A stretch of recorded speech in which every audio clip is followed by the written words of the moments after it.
Before we get to the video, I wanted to let you guys know we're having a huge clearance sale on the website. Discounts over 50% off on everything you could think of: hats, shirts, drinkware, you name it. So click the link in the description and head over there and check it out.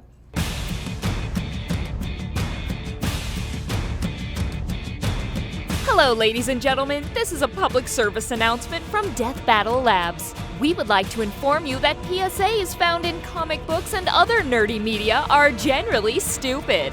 So, we're gonna make fun of them.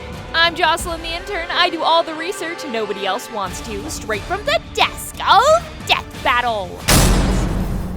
Now, before I start, of course, there are some worthwhile comics out there that bring to light real-world issues. A great example would be the 3 separate comics DC has published about the horrible consequences of landmines and the damage they do to unintended victims. But today, we're talking about the ones that are, well, let's just say, done poorly. Like the time Daredevil once found himself in a splendidly stupid and niche public service announcement. I shit you not, ladies and gentlemen, this PSA is about the dangers of gasoline fumes, which are embodied by the allegorical villain, Vapora. Seriously? Who needed to be taught not to use their lighter 4 feet away from an open gas container in an enclosed space? We literally use gasoline to power cars because it explodes, so, well, I have never in my entire life used gasoline for anything other than making explosions. So why the hell would you ever be surprised that gasoline explodes? The comic does, however, point out that this can cause harm to innocent bystanders. So, you're not just pushing yourself off the Darwinian ledge here. So what I took away from this is that if you're dumb enough to hurt yourself, at least try not to hurt others in the process, you moron. Then there's the time Spider-Man teamed up with the Clinton administration to take on a topic so heinous it required a 4-chapter story, and ended up becoming one of the most widely circulated public service announcements ever. What topic could Spidey be saving us from? What public menace needed the web slinger to stop? The most lethal of all drugs, of course, marijuana. Yeah, that's right. They chose a guy who's in love with a girl named Mary Jane to tell you not to smoke the reefer. You're not fooling anyone, Peter. Despite these comics appearing in everything from Boys Life magazine to National Geographic, I'm gonna go ahead and say that Spider-Man failed on his mission, considering there's a dispensary down the street that'll sell you a brownie so dank it'll take you back to the 90s.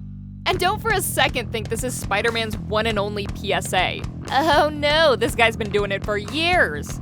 Just to give you a few examples, he's helped inner-city youth stay away from the dangers of cigarettes, inspired kids to become engineers. Oh, and in Spider-Man Hit and Run, Peter gets sent to Canada to cover a baseball game, where, I shit you not, he tells the local kids about bicycle safety with Ghost Rider.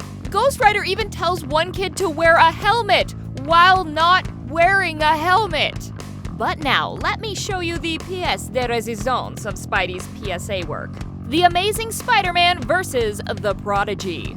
This comic was made in conjunction with Planned Parenthood, so you probably know where this is going. Anyway, this alien called the Prodigy comes to Earth, disguised as a human in search of a new source of child laborers. Naturally, he comes up with the plan of using his vocal manipulation power. That just makes people believe whatever he says to convince kids there is absolutely no harm in having shit tons of unprotected sex. Clearly, his hopes are that all the teenagers of New York will just start banging like rabbits, and in 9 months he'll fly back into space with an army of babies. Oh god, think of the drool. Won't someone think of the drool?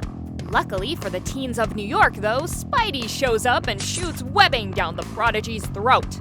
Which is certainly one way to not get pregnant, making it so he can no longer talk and therefore not be able to influence the teens of New York.